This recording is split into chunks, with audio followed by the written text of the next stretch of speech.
Hello, and welcome to a new episode of He's Not Wrong. I'm your host, Chad D. I'm so very happy to be able to bring you a very special bonus episode today. We've talked a lot on the podcast in recent episodes about the momentum that Democrats are building nationally, and that momentum is being felt right here in Alabama. As we get closer to the midterms, new and exciting voices are entering races across the state. While his voice is not new, he has just entered the race to become Alabama's next lieutenant governor. Alabama State Representative Phil Ensler is joining us today after announcing his campaign for lieutenant governor just a few short days ago. I've known Phil for the better part of a decade now, and when I tell you there is no one I know who is more focused and committed to bettering their community than Phil Ensler, I mean that wholeheartedly. We cover a lot in this half hour that we had together, from his decision to run and his approach to speaking to all voters, to fixing healthcare in Alabama, and the legislative accomplishments that he's most proud of from his time in the Alabama State House of Representatives. So I will go ahead and shut up and give you Alabama's next lieutenant governor, Phil Ensler. Representative Phil Ensler, welcome to He's Not Wrong. How are you? I'm good, thanks. Doing well. Enjoying the holiday season, and ready to get this campaign fired up and ready to go, though. I know. So listen, I saw you just a few weeks ago at the Doug Jones kickoff event, and we were talking for a moment, and I knew that there was some talk about you maybe running for higher office. You alluded to it. You said, stay tuned. I stayed tuned. You announced just a few days ago that you're going to run for lieutenant governor of Alabama. I do have to say, I found out the next day after that Doug Jones event that you were going to run for lieutenant governor. So I was only waiting and counting down the days until you made it official. So I just want you to take us back to the moment that you decided that you were going to run for lieutenant governor. What was your thought process in deciding that? Yeah, so I've loved serving in the state and the legislature for many years now, and constantly hear from people all over, whether they're Democrat, Republican, white, black, working class, affluent, who want to see the state do even better and want to see the state focus even more on the issues that they care most about, which we'll certainly get into, I'm sure, in the podcast.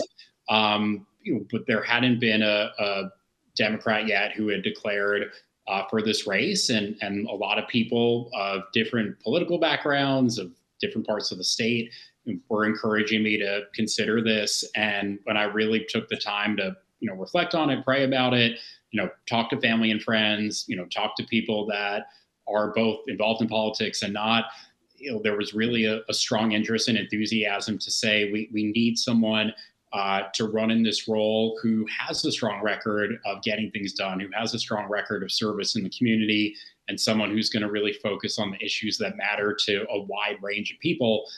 So the minute I heard about it and through those conversations, it just seemed like a really honorable way to continue to try to serve the state.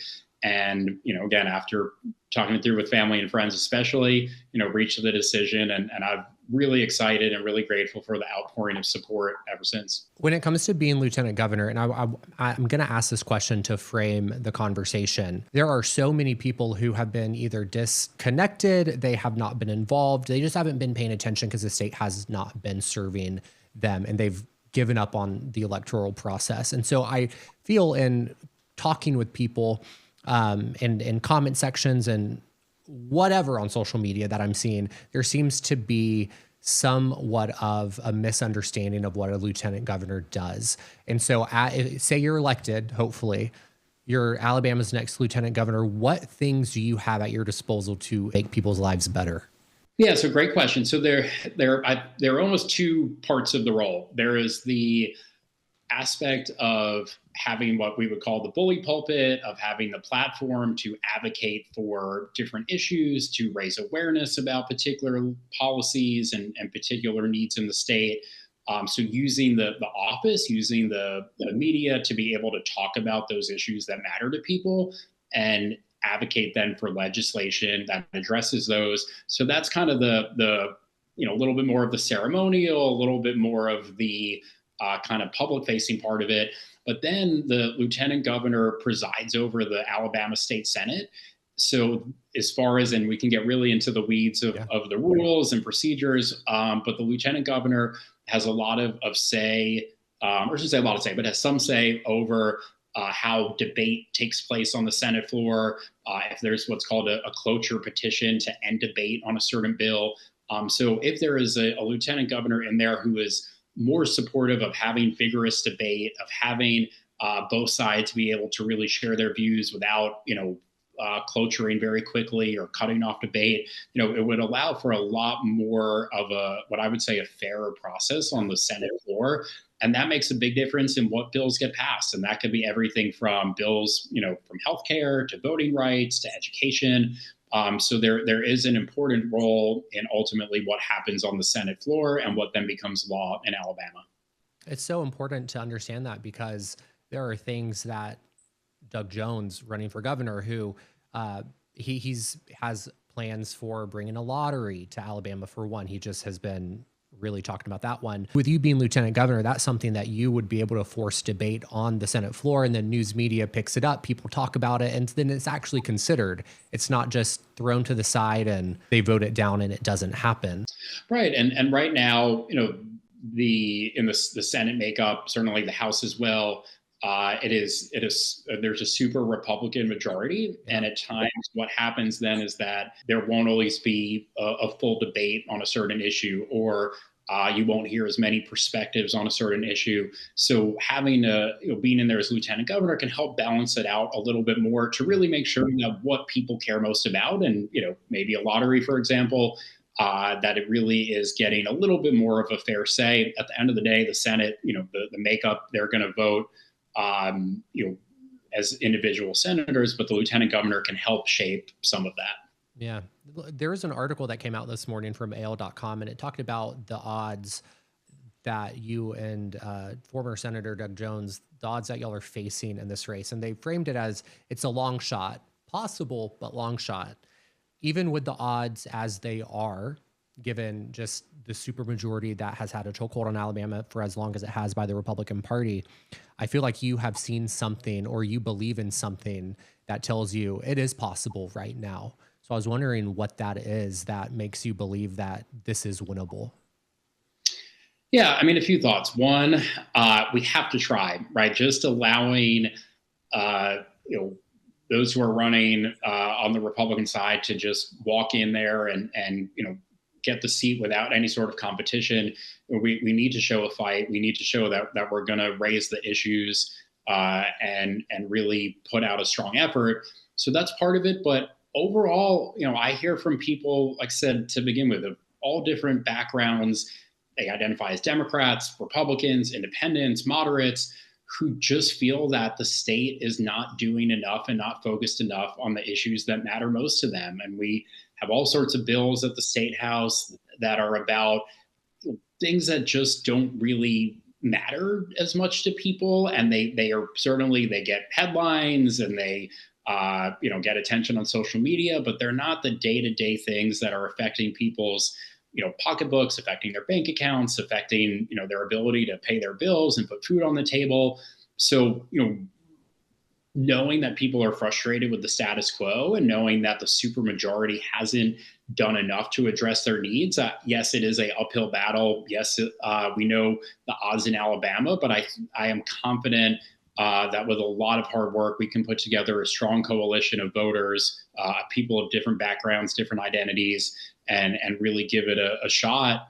Because again, the way things are right now are just not good enough for most people out there. Yeah, and you know what? I love a good slate. I love a strong ticket, and with Doug Jones at the top, you right under him as lieutenant governor for Democrats, that is a strong ticket, and I feel like having Doug at the top is really going to energize a lot of voters to go out and support not only for you for lieutenant governor, but all the down ballot races. And we have a lot of strong candidates down ballot in Alabama. So this feels very reminiscent of 2018's ticket. But this time I feel like there's a lot more on the line with how people are feeling the way our government's going, that I think it could really play in Democrats' favor later next year. But in order to run for lieutenant governor, you have to give up running for the state house seat that you currently hold. And you've represented that district in Montgomery so effectively. I'm wondering what lessons and experiences and values that you're taking from being a state representative into this race for lieutenant governor. Yeah, so the people in my district elected me to get stuff done and to propose solutions and then work really hard to pass those and to get those implemented. And I want to take that to a larger level where I'm able to do it statewide. And obviously, anything we pass at the legislature, that's not a local bill, impacts the whole state. But what I have found is that people from all over the state have reached out, with ideas and bringing concerns that they have. So being able to not just represent my district, but being able to now represent the whole state, would be a tremendous honor. And in my time at the legislature, I have found that as a Democrat, that I am going to stand up and fight when there are bad bills and point out why they're illegal or unconstitutional or bad policy. There's certainly been attacks on people's civil rights and voting rights and things that just, again, as I've said, are not the day-to-day issues that matter most. So I certainly have learned how to put up a fight and stand up against a lot of nonsense, but also then work across the aisle and know that in order to get anything passed, just the math of it is you have to have Republican support. Democrats on their own just don't have enough seats in the legislature to pass bills. So I have worked really well with Republicans where there's common ground, and we strongly disagree on a lot of things, but there's common ground on everything from public safety. I led the effort to pass a ban on Glock switches. Law enforcement were really concerned, particularly about the danger of these devices that convert handguns into machine guns. As someone who taught in Montgomery Public Schools and does a lot of work with young people, I know a lot of young people that have died from gun violence. So worked well across the aisle to pass that bill. There's a lot of common ground on mental health. I secured funding in the budget for a telehealth mental health program. Worked across the aisle to get funding for a community health worker program, so to reach more vulnerable residents. So there are all sorts of things that I've been able to get done while staying true to my democratic values and democratic values, while also then working well where we agree on things. And I would bring that same approach to the lieutenant governor's office.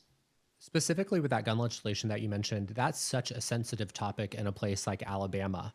And you really were able to manage that legislation and the way it came out to there's no negative press about it because it is common ground, but you would think that there would be a lot of negative press and there would be a lot of fear mongering because any bill, or at least the belief from a lot of deeply conservative people in Alabama, is that any bill limiting any access to any gun is a snowball, will have a snowball effect essentially against their constitutional rights. How did you approach that work? How were you able to reach across both sides and make gun legislation that made people safer happen in Alabama? That's a remarkable thing. Sure. Well, it took a lot of work and it took 3 years of me bringing the bill. The first year, it didn't even get a committee hearing or vote. The second year, we got it through the House. The third year, passed it. And what changed each year was that I spent more and more time meeting with colleagues, certainly not just in my own party and caucus, but across the aisle, and meeting with Republicans who were going to be skeptical of any sort of gun-related bill. Certainly, we're going to be skeptical of any Democrat gun bill. But I spent a lot of time talking to them, educating them, telling them what the bill did and didn't do. Taking their concerns or feedback into consideration. So having that open line of communication, but also, I worked really closely with law enforcement, and that's something that, Republicans often claim that, they're the ones that, support law enforcement and act as if Democrats don't. But this was an issue where I heard from police chiefs and sheriffs who said, these things are incredibly dangerous. They don't have any sort of recreational or self-defense purpose. They endanger communities. So working with law enforcement to, have sheriffs in a particular county call the legislators in their area and say, look, we support this from a public safety standpoint. And, of course, then the drive for me was how many families I heard from that were just so heartbroken and traumatized from gun violence, from losing a loved one. And a mother came up to me in my district at a neighborhood meeting, and she said her son had died from a gun that had a Glock switch on it. And she said she knew that a law would not bring her son back, but it could prevent the future loss of life. And that was always at the core of and the motivation and drive to get it done. But a lot of conversations, and that's again what I would do as lieutenant governor, to get things done. There is common ground, and it was something that really brought together people from the left and right to say, we don't need these really dangerous devices out in the streets. It's so interesting to hear you talk about the mother who talked about that Glock switch, because I feel like for a lot of people, it's either black or it's white. And all the information that they're getting is from political opinion shows on cable TV. And it's missing the human element to that. And like victims, parents are talking to you. I know when tragedies have happened in Montgomery, you've showed up on the scene and offered condolences and support and love and positive energy in a place and time when it's so dark. And I feel like when you experience that and you see it and you hear you speak about it, like it changes you. You can't not look at an issue and just view it in black and white. You understand that there's a whole lot of gray area that needs to be tackled, and you've done that. And for someone from Montgomery, I thank you for that. Well, I appreciate that. And, let me add in that, and I say this all the time, that I know that laws are not going to stop every act of gun violence. Yeah. And there's no one bill or 100 bills that are going to prevent every tragedy. But if we can save some lives, then, as obvious as I think it sounds, it's worth it. And, so for people who say, well, it's, gun violence is still going to happen, or people are still going to get their hands on these things, we have to try. And that can be said about a whole host of issues. We're not going to prevent every, hardship or every bad situation or make everything perfect. But there are things that the legislature and the state can do that will help improve people's quality of life somewhat. And in addition to great community groups and churches and families. And it takes all of us. And I think in this campaign, or I shouldn't say think, I know in this campaign that's what it will take, that everyone doing their part to say, look, we want to do a little bit better. We want to focus on solutions. We want to focus on trying to save lives, whether that's from gun violence or healthcare related, mental health related. There are so many different ways that we have to speak to the things that people really are hurting about and feel most affected by. How's the response been since you announced? Because it's only been a few days, but you've been all over my feeds, people talking about it. So what's the feedback been? Yeah, it has been great. I've really been so thankful for the overwhelming amount of positivity. People are really, excited and energized. And look, candidly, I know there are people who don't know me, who may be skeptical of a Democrat running, who, for whatever reason, may not initially be supportive. And that's going to take a lot of time and effort to educate them, to get to know them, let them know who I am and what I'm about. So, with any sort of campaign or anyone running, of course, you're going to have some naysayers, but overwhelmingly it's been positive, and that's been really exciting to get started that way. I want to speak to that skepticism a little bit more, because how do you balance speaking to all voters? Like we've said a few times now, in order to win, you have to flip some Republican voters, maybe more voters who are a bit more moderate, but you're going to have to flip them, and you're going to have to talk to them and reach out to them and find common ground, as you were talking about a little bit earlier. But how do you balance speaking to all voters while staying true to democratic values? Because at a time right now, especially in Alabama, where we've talked about the control that the Republican Party has on the state, I feel like democratic values are being challenged at such a high level that is really difficult to get people locally and at the state level to understand what those democratic values are. And it makes it really difficult to communicate with them. So how do you balance that? Yeah, so a few things. One, I'm always going to say the same thing, no matter who I'm talking to, meaning I'm not going to have one position with one group and another position when I'm talking to another. So just being sincere, and people appreciate that when you're you're honest, even if they don't always then agree with it. I have a long track record of fighting for everybody's equal rights and for fairness and for justice, and certainly will always stand by that. But the things that where I have found there is common ground, it doesn't matter if you're Democrat or Republican or where you are in the state. People want access to good public schools for their children. No matter where they are in the state or their political identity, people want access to a hospital and affordable health care. No matter their political background, mental health is an issue that people face, and there needs to be more access to mental health services. No matter someone's political background, they may be struggling to pay their power bill or pay the grocery bill, pay college tuition, will pay a health bill, whatever it may be. So those things where yes, there's going to be disagreement on certain issues, but being able to say there is this common ground where we agree, and not on every single solution on how to address those things. I'm not going to sugarcoat it that it's this perfect area, but saying, hey, we're not going to see eye to eye on every issue, but this is where there is common ground. And can we work together on that? And then what I would add in is say that is the Republican Party and Republican leadership currently focused on those things? Are they proposing solutions to those things? And the answer is they're not, right? They're focused on all sorts of other, distractions and noise and just belittling people and demeaning people.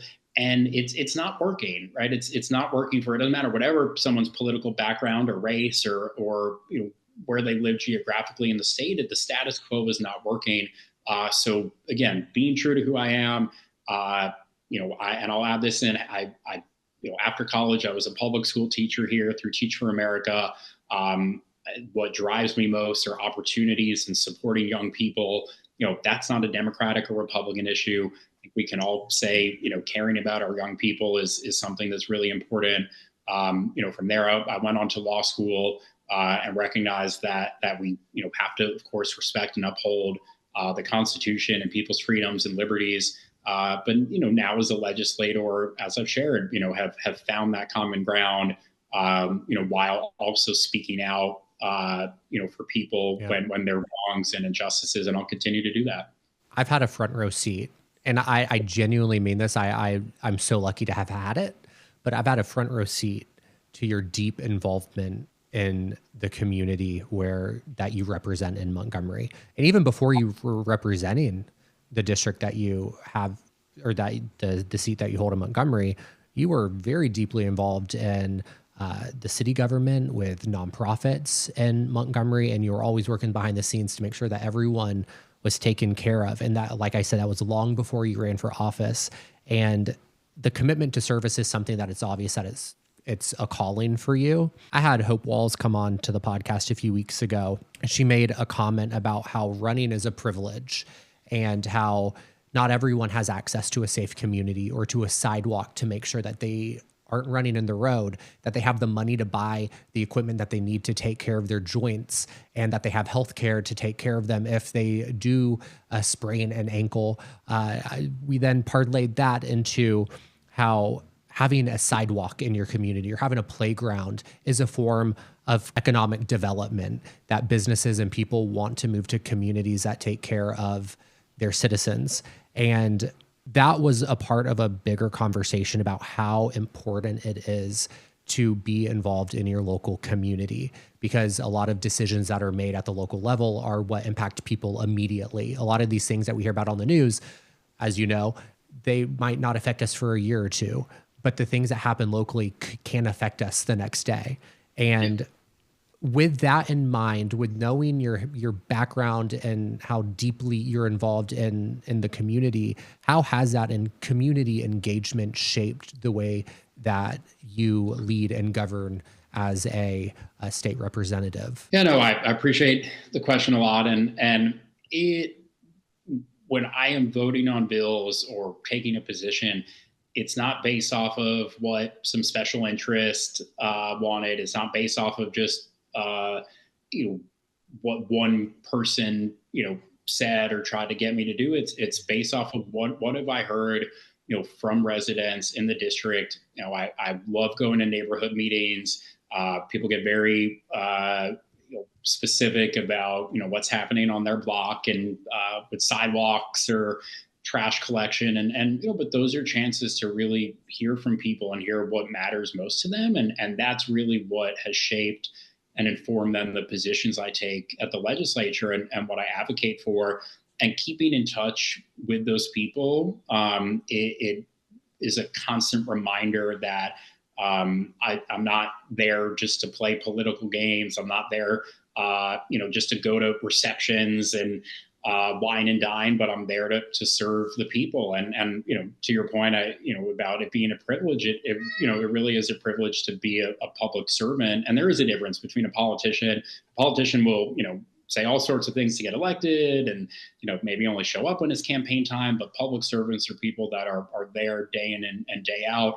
The last thing I'll say about it is having, been a teacher in Montgomery Public Schools, and I still work very closely with young people. They're constantly watching me and watching my example and watching, am I still the same person that I was when I was their teacher at 22 years old? They're watching to see, am I consistent in my actions? Do my actions back, my words? And particularly having young people that are watching me, that makes a huge difference in how I approach them public service, knowing that I don't want to let them down, and I want to make sure that they know that I'm always someone of integrity and sincerity. I really believe in the idea that you have to hear something 7 or 8 times. And I believe it, like I should believe in it, because I think that's like a scientific fact, like they've studied that. But you have to hear something 7 or 8 times in order to make it a habit, to make it stick, to be able to recall that information. So this is a question that I love asking certain guests that come on the podcast, because as I've said in the past few episodes, the A storyline is I'm not wrong. And the B storyline is always how important it is to be involved in your community. And from your perspective, what advice would you give to people who want to get involved in their communities, but they don't know where to start? Yeah, great question. It can be overwhelming at times how many issues there are, and it can feel like, there's a need for youth mentorship. There's a need to address homelessness. There's a need to address mental health. All these different things. And what I would say is starting somewhere, right? Not trying to fix every single issue and feeling like you have to tackle it all, but saying what is one thing that I'm really passionate about. And then, can start as simple as Googling, seeing what nonprofits there are and volunteering some time with them.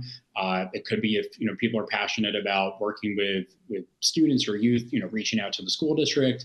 And I share this advice, particularly with young people that want to get involved, is to say social media can be great to get the word out, to energize people, to mobilize people, but make sure you go beyond that. Make sure you're doing something hands-on. And that's where, getting plugged in with existing nonprofits is, don't get me wrong, if someone wants to start a nonprofit or start a program, if there's a need for that, that is great. And I don't want to discourage that, but there are a lot of existing entities, and getting plugged in with them is, I think, a really good way to start. One of the major issues that we are seeing in Alabama, as I know you're aware of, is the issue of healthcare. And we're seeing it play out on the national level by them by Congress not renewing the subsidies for the ACA tax credits, and going to, in a week away, people's premiums are going to start skyrocketing. There's been some instances where people were signing up here in Birmingham and their prices quadrupled. And that is horrible. And already you have rural hospitals closing. And that puts people at risk because they might not have the means or the ability to drive an hour and a half if they have a heart attack to the closest major city that has a hospital that can treat them. In Montgomery right now, there's a lot of challenges going on with keeping Jackson Hospital open. Just with how complex this issue is, how will your campaign, and if you win being lieutenant governor, how will you address healthcare access and that stability moving forward? Yeah, so it is crazy that Alabama has not expanded Medicaid. And there are all sorts of, terms for it, closing the insurance gap, whatever someone wants to call it. The fact that Alabama has not tapped into all of the money that we could have got in for many years, that would have kept hospitals open, and it wouldn't have necessarily helped in every single situation. There are other issues and challenges that come when populations decrease, and there's maybe not enough of a base of people in a particular area to keep a hospital operational. But expanding Medicaid would have and will make a big difference. So as lieutenant governor, I certainly would continue to advocate for it, and then work very closely with the governor, to implement or to enact Medicaid expansion. And it's something where the legislature doesn't have to do it. The governor can do that by working with the federal government. So I would certainly advocate for that, and work closely with the governor to craft a plan, and other stakeholders to come up with a plan that we can actually then once and for all have Medicaid expansion in Alabama.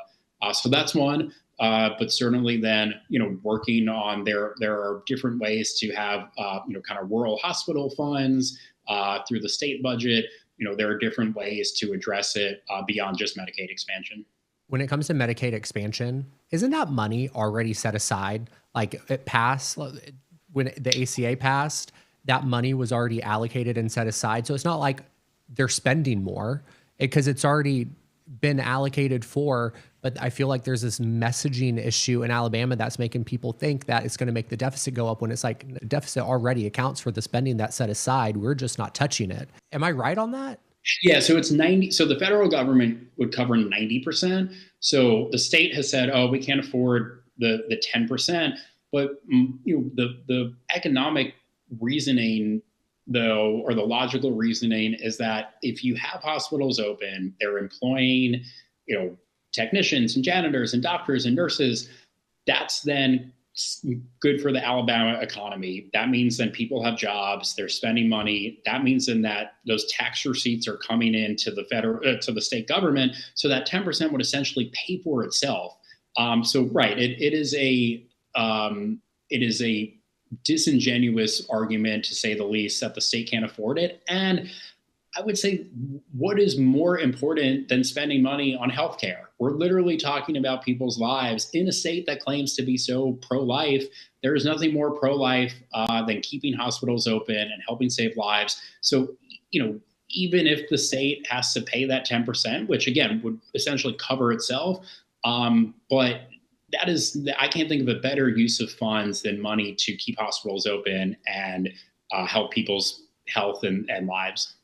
If Kay Ivey can find the money to open that mega prison, the money exists to pay that 10%. That's my final thought on that one. We're in the final few questions here, and I'm conflicted because, as we talked about, the Republican Party in Alabama has a chokehold, and they've had a chokehold on the state for so long, and it's a disservice to the people who call Alabama home. And we see in purple states that right now, as of this past November and all the special elections that are happening, we've seen that progressive populism is winning. I would like to think it could win here. I don't think it can at this point. I hope we can get there someday. But there are a lot of Democrats who I've come across in Alabama and on social media who refuse to vote for anyone unless they're an identical mirror image of like Zoran or AOC. And like I said, I think we can get there one day. I think we have to prove that we can elect a Democrat to statewide office before we can really talk about progressive politics in the way that a lot of people would like us to. If they don't change their thinking, I view it as that they're ensuring a Republican is going to win in the midterms for the office that you're running for governor. So I want to know what you have to say to the people who might not view you or Doug or anyone on the ballot as not being progressive enough. Yeah, I think to your point, we have to look at the big and full picture. And when the choice is between a Democrat who stands for the vast majority of things that progressives, and other Democrats stand for, maybe there's some disagreement on certain issues. So taking that versus a Republican who is very antithetical to their progressive beliefs, a Republican who has assaulted civil rights and women's rights and LGBTQ rights, and on and on. When it's a choice between the two, I would urge people, all right, if you sit at home or you don't vote for the Democrat, you're going to end up then with something way worse and way more extreme on the other side. So we're a big tent party. We are not going to agree on everything, but on the whole, what we stand for is certainly more inclusive than, say, sitting at home and letting a Republican stroll in. So, to people out there who may not agree with me on everything, I would say look at the full and big picture, and think about what the consequences are of continuing to have just Republicans in these roles. Looking back on your time as a representative, what moment are you most proud of? So I'm going to have to say two, and I'll say them quickly. Certainly passing the Glock switch bill, just knowing how much of an effort that took, and knowing that is saving lives. Hundreds of these devices have been confiscated, and that certainly has led to preventing some tragedies and saving lives. So that's one. And then we got this past year funding in the budget for the mental health telehealth program that's going to go to school districts to help with young people, knowing that may prevent suicide, that is going to help young people that are going through mental health challenges. I'm really looking forward to seeing that implemented throughout the state. And final question, Phil, what are you not wrong about? That bread pudding is the best dessert. I cannot find bread pudding on a menu that I will not order and have not liked. There are all sorts of other great desserts out there, but I am not wrong that bread pudding is the best dessert you can find. You don't think bread pudding just tastes like soggy bread? I don't, especially if you add some like ice cream or whipped cream. It just, to me, that is like pure happiness. Phil, we're going to have to circle back. And I'm going to say, and in addition to bread pudding, I'm not wrong that we can win a race by bringing together people of all different backgrounds, whether they like bread pudding or not. Look, you're not wrong about that, but we are going to have to circle back on the bread pudding conversation at a later date and time. But Phil Ensler, thank you so much for your time this evening. I really appreciate it. I know you just announced your campaign, so the fact that you came on here so quickly, I really appreciate your time. And I wish you the best of luck. If there's anything that He's Not Wrong can do to help you, please let me know. But again, thank you for your time. Thank you, Chad. No, and thank you for doing this and getting the word out. These conversations are important.